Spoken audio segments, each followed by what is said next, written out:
Chapter 16. Spring Waterfall. I couldn't sleep and I looked into my watch. It's already 9 p.m. in the evening. Everyone inside the palace has already fallen asleep. I grab a black jacket and walk outside my room.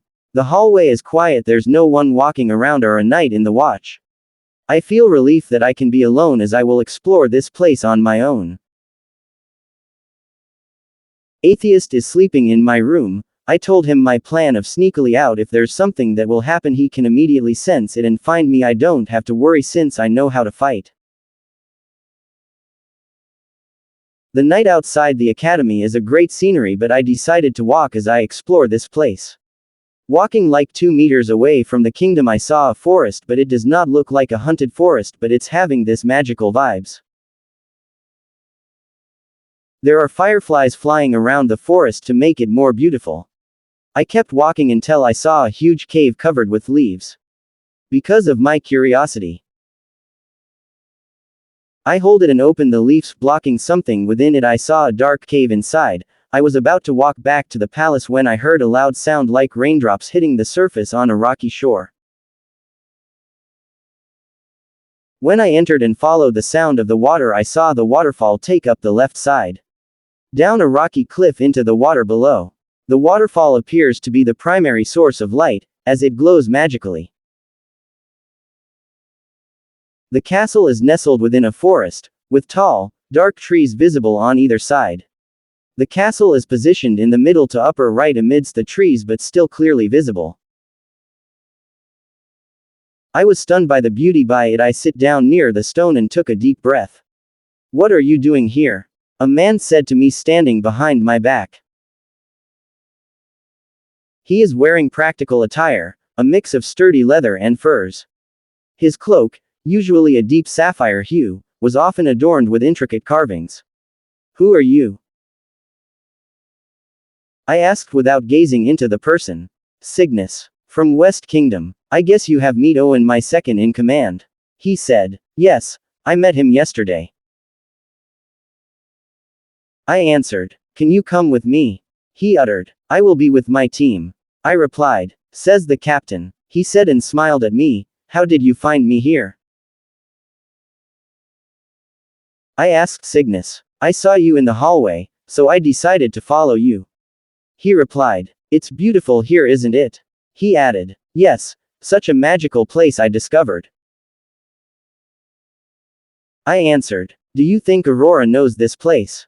He asked me. "I think no." I answered him. "Then I will bring her here someday." He replied and looked in another direction. "Let me guess, you're a royalty." I stated. "Maybe." He responded. "Yes you are, because I know you. Cygnus Starfall, the current crown prince of the West Pillar Kingdom." I said with full of authority in my voice. "I'm Thea, don't ask for more information. I'm just a normal girl." I answered. I decided to lie to him because showing up randomly gives me this strange feeling that he might be a friend or an enemy of me. "It's getting late, let's go back to the palace before someone will wake up and look for us," Cygnus said and handed me his hand. "I can manage," I uttered and stood up as I walked towards the cave and once glanced into this spring waterfall before I started to walk away. "Why did you come here when you know it's too dangerous for a crown prince?" I asked him as I entered the gate of the South Pillar Kingdom premises. "Because we need your help, and I want to see you in person." He replied. "Is that it?" I uttered. "Yes." He responded. "Good night, Thea," Cygnus added. I didn't reply and entered my room. I took a deep breath, looked at the window. Tomorrow is another day here in South Kingdom. I need to talk to the team tomorrow morning about something that's bothering me. I heard a noise from the other room next to mine. I stood up and opened my door to look for it. I saw a woman with a long gray hair walking outside of her room. She is wearing a long satin dress. I didn't call her attention, but she disappeared. Atheist. I call my mystical wolf. He suddenly appeared in front of me. "Yes, mistress." Quote dot. He answered. What happened in the past? About those ancient books. Where we can find them? Quote dot. I asked him. I don't know, mistress. Even the supreme gods don't know where it is.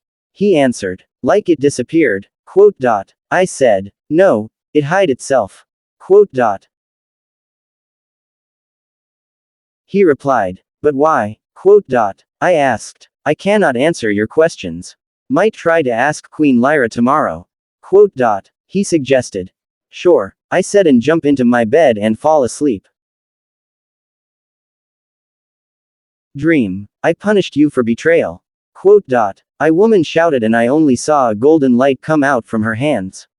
Please forgive me. A woman wearing a white dress begging, kneeling in front of another woman and a man. You break the rules from above. A man said with authority in his voice.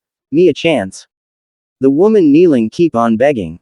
You shall vanished until no one will found you. Ancient book will disappear, no one will know who you are. Both of them speak that echo to the whole place.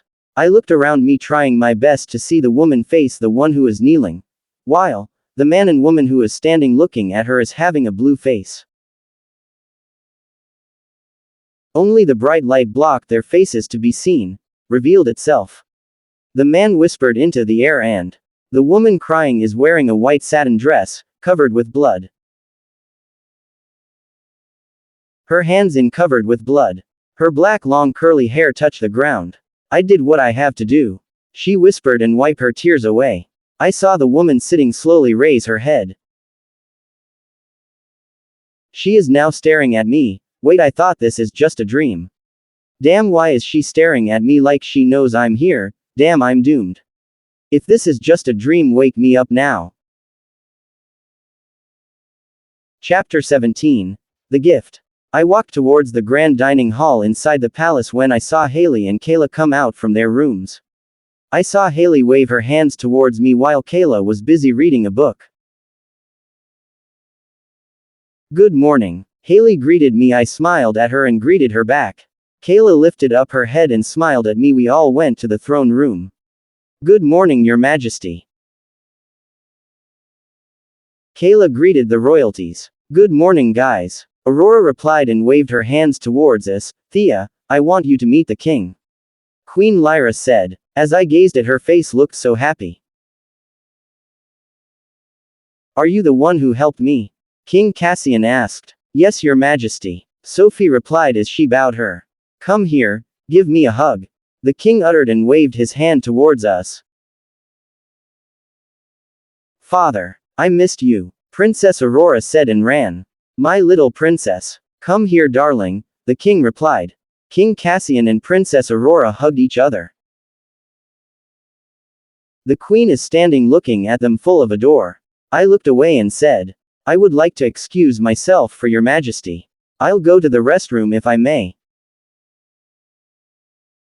I uttered, sure Thea, go back here after. The queen smiled at me as I left the dining hall. I will be Your Majesty. I replied and walked away. As I entered the restroom, I opened my palm and a white and gold flames come out as I chant a spell, making this restroom soundproof for 20 minutes. I fall into the tiles of the restroom and cry. I miss my grandma. I wonder who my parents are. Are they still alive? Do I have siblings? My chest is hurting. My tears are flowing into my eyes like a waterfall flowing unstop. I hold my chest and keep on pinching my chest. Because it's too tight and it hurts me so much, especially seeing the royal family happy as they have each other's companions. I wonder if I have a family. Or maybe I will die alone in this world. Damn this insecurities of mine. I wipe my tears away and stand up from sitting. I cast a magic into my face and my face is already have makeup like it not ruined by my tears. I looked at the mirror and fake a smile. You got this, Thea. I whispered into myself. Undo the spell inside the restroom and walked back towards the dining hall. I saw Sebastian approach me. Thea, let's go. I asked him. Sebastian was cut off from talking when Aurora approached us and said, "The king is looking for you, Thea," she said and grabbed my hand as she dragged me with her. Sebastian just followed us. "It's your turn," Zari said as she looked at me. I stare back at her confused.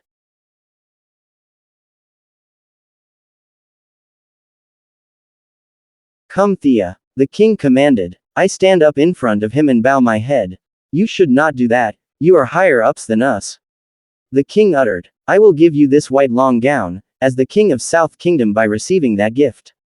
I bestowed you also the authority to rule the royal knights, militaries and warriors.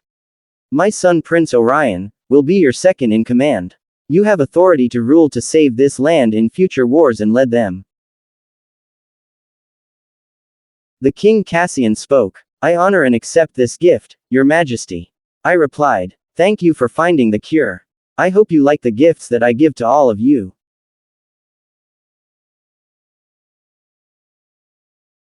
The king said, "It's our honor to help your majesty," the team said in unison. "Before you leave my kingdom and went to East Pillar Kingdom, let's have a grand ball here in the palace with the nobles and duke in town. Now Janica, my niece, will bring you to the town to buy your needs for tomorrow. Janica already have the money, choose all you want. I will pay of it." Queen Lyra said to us, "Take a rest everyone. I will talk to other royalties about this news." The king uttered and left. Sebastian, Creed and Frank went to the palace library, while Haley, Kayla and Sophie went to the garden having chit-chat. I left alone with Princess Aurora and Zari. "Where do you want to go, Thea?" Zari asked. "To my room and sleep before we went later in the town," I replied. "Okay. Zari, let's go to the kitchen. I told the chief that we will go to the farm," Aurora said excitedly. "Again in the farm, really?" Zari complained. "We will bring Thea and her friends." "Don't be so killjoy, Zarya," Aurora uttered. "Your name is Zarya?" I whispered enough for them to hear. "Yes, that's her complete name. I actually don't know why this girl prefer to be called Zari," Aurora answered. "Because I want to," Zari replied and walked away. "Bye, Thea. See you later," Aurora said. "Don't forget to bring a bag. We will harvest in the farm," she added. "I will," I shouted back. I went to my room and sleep. "Thea, I heard someone calling me," I replied without opening my eyes. "Wake up, it's 3 p.m. already. We need to hurry." I heard Haley's voice as she tried to wake me up, I said as I opened my eyes and stand up from my bed. "Don't look at me like that, fix yourself and get dressed." I heard Zari. The girls went out in my room to wait for me while I prepared and get dressed. The moment I went out in my room I heard a voice. "Let's go." Aurora said, she's smiling right now, happy that much. Another voice. "Cygnus," Aurora shouted in the top of her lungs. "Hi there, Zuri." Cygnus waved his hand to her. "Hey," Zuri replied. "What's up with them, are they couple?" I heard Sophie asked Haley. "Nope," Zuri answered. "We're best friends," Aurora replied. "Come with us in the farm. We will pick fruits and vegetables."